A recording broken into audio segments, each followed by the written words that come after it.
Hello everybody and welcome to another video tutorial. So in this tutorial I'm going to show you how I'm going to take a regular tripod that you may have lying around the house that's old and that you don't use very often, and use it to actually make a stand that's very flexible for lighting conditions, for cameras, for multiple uses essentially.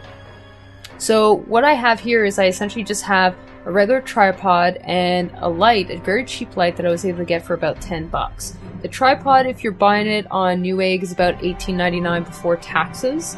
And like I said, the light that I got was about $9.99 before taxes Canadian. So if you can get these second-hand though, you'll save a lot more money.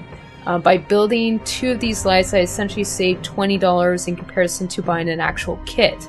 And I'm very happy with it because it's super compressible, it's super flexible for storage, and it's easy to make too. It's not that hard. So the first thing you need to do is you first need to remove the hardware and the mounts that are on your tripod. I've already gone ahead and removed the basic mount for my camera, and now I'm just removing the head for it. And just unscrewing some of the parts will allow you to actually just pull off these main components, because they're essentially just held in place via a bolt and essentially just pop right out. Now the hardest part to take off though is actually the cap that's on top of the neck of the tripod. So this cap is actually, I discovered, screwed in and glued in simultaneously. So a twisting motion is probably going to be a bit easier to remove. Now I know ahead of time, because I did check, that this part that I'm pointing at right now should actually fit in that hole. Now I did discover though that because there's some recessed portions for the tripod, I actually had to bend it in order to fit it inside properly. So the light that I got was from IKEA, so it was, like I said, it was only 10 bucks. If you get this second hand, you can also get it on eBay. Most of these things you can find on eBay for just a couple of dollars, and some of them also include free shipping, which is great. I found a tripod for about $1.50 on eBay, so super cheap, and it included free shipping. So if you're able to get one of those, then you're going to obviously spend a lot less money than what I spent, because I bought these actually mostly new. I did have one tripod lying around. So on average I saved at least a minimum, if I bought everything new, about $20. And if you buy them used, then you save upwards between $40 to $50 actually. So as you can see right now, I have to bend this part because it doesn't quite fit into the stand.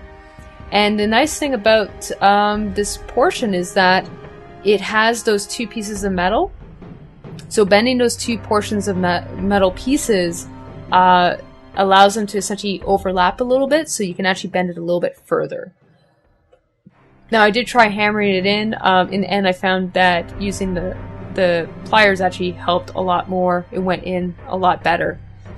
Now while testing this, I also did discover that in order to keep it in properly, I would have to actually screw in to that and actually add a screw.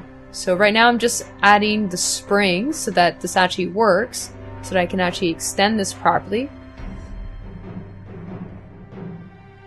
So I am concerned about that neck portion, because I know it's not going to stay in very well.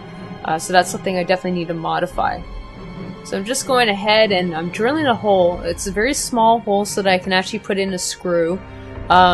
My drill is not the best quality, so it did require actually quite a bit of time to actually drill through here. But it is doable. And if you have somebody that can help you hold down the tripod while you're doing that, it's even better. If not, you might want to clamp it down just to keep it from moving around too much. So eventually I was able to drill through, and once I drilled through, I was able to add a screw inside of it. Now, for this one it was fine, but you may find that it's a bit loose. So if it's a bit loose, you might actually want to add some glue gun glue inside the hole before you actually add the screw. So I would do a test fit to see if that's the case. In this case, for this tripod, I did not need to add any glue. I just needed to drill it straight in, and then it worked fine. But your results may vary. It does depend on which bit you're using. So with that securely in place, I'm then able to attach the light and put the light bulb in. and it's mostly done. Now what I will do as an added step is I'm going to actually do some cable management so that in the future I don't run into issues with the cable getting in the way. So essentially I extend it to its full length before deciding where I'm going to actually put the twist tags. And this means that it won't have the issue of essentially getting in the way when I'm actually filming or doing any work with it. So I put 2 of them. I put one up on the top, and then I cut off the excess material so that once again it's not in my way if I'm filming. I did find that a pair of shears works best for when cutting this. It cuts right through it really easily, because shears are generally designed to cut through metal. Now if you go to the dollar store, you can also get, or dollar store, Dollarama, doesn't really matter, anything that's going to be cheap for this.